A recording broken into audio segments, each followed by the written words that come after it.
We compare ourselves to people more than ever before now that social media is a thing. If you caught yourself before scrolling and feeling like you don't measure up to somebody based off of their looks, based off their success, based off their strength, based off whatever, this message is for you. When you look at that person and you feel like they have the perfect life, because that's what social media is, right? It looks like everybody has the perfect life. You have no idea what's going on behind closed doors. You might think they're better than you just because they have something that you don't, or that you perceive that they have and you don't. But in reality, maybe you have something that they don't have. Maybe you think they're richer than you. Well, maybe they are richer than you, but maybe they don't have the creativity that you have. They don't have the strength that you have. They don't have the personality that you have. They don't have the health that you have. You could have so many things that they don't have. And whether they do have all that or not, I think the most important thing to remember is just because somebody else has something, it doesn't take away from what you have. There was a beautiful quote that I just love so much. It's somebody else's beauty doesn't detract from your own,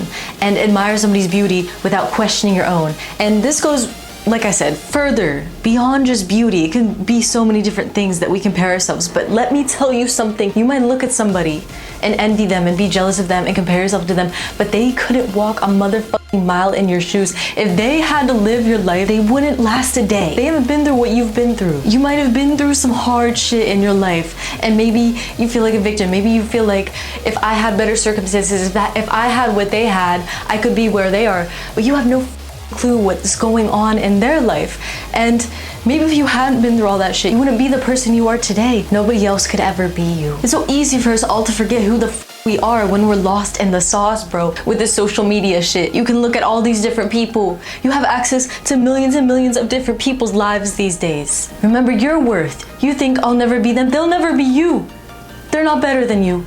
We're all the same. Don't for 1 second forget how important you are. How are we supposed to embrace and live our lives to the fullest and completely love ourselves if we're constantly wishing we were somebody else? And then the ironic part is that they're wishing that they're us. Isn't that funny? Because I guarantee you that happens to so many people, so many friendships, so many, maybe not even friendships, maybe they don't even know the other exists, but they're still like comparing themselves to, you know what I'm saying? Like, we all have had moments where we look at other people and we wish we were them, or feel less than because we're lost in this comparison trap. Imagine what we could do, what we could accomplish as individuals and as a society if we stopped with that shit and we recognized what we have and we didn't let anybody else allow us to feel like we aren't enough. Like, imagine what we could do. Imagine what you could do. So you take that energy and you compare yourself to your past self. You compete with your past self and you say, who am I compared to that woman yesterday, or that man yesterday, or that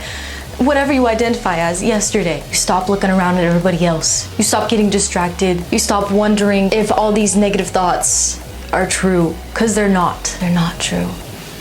Remember who the you are. And I think the best way to get out of this comparison trap is every time you catch yourself doing it, stop. Stop. Take a second, take a breath, and instead get inspired by this person. Let people inspire you. If they have something you want, instead of being jealous, instead of being envious, yes, you're allowed to have those feelings, you're allowed to feel that way. However, your perspective, you can change it and say, I'm gonna let them inspire me. If they have something I want, I can go get it. I want them to win. When you have an abundance mindset, you start realizing there's enough for everybody. Just because somebody else has something doesn't mean you don't have it or can't have it. You start realizing they can have it too. I want everybody to win. I want everybody to eat. I want everybody to succeed, because just because they do doesn't mean I don't. When you start feeling like I can't have it because they have it, that's a lack mindset. When you're in a lack mindset, how are you supposed to manifest what you want? How are you supposed to go get what you want? Because you don't believe there's enough out there for you. There is enough out there for you. There's enough out there for everybody. Change that thought of, oh, they have what I can't have. They have what I want. I can never have what they have. I can never be them. To, I'm excited for them. I'm happy for them. I'm inspired by them. I'm gonna let them inspire me. It could be somebody that has the body you want, somebody that has the car you want, somebody that has the job you want. You say, I'm gonna let that inspire me, because if they have it, I can get it too. If they got it, why can't I get it? The fact that they have it means there's a process to getting it. I can learn that process. I can do that. I can do anything. You don't sit there and wonder, why can't this happen to me? You say, I will get what I want. I'm going to get what I want. Don't let comparison steal your joy.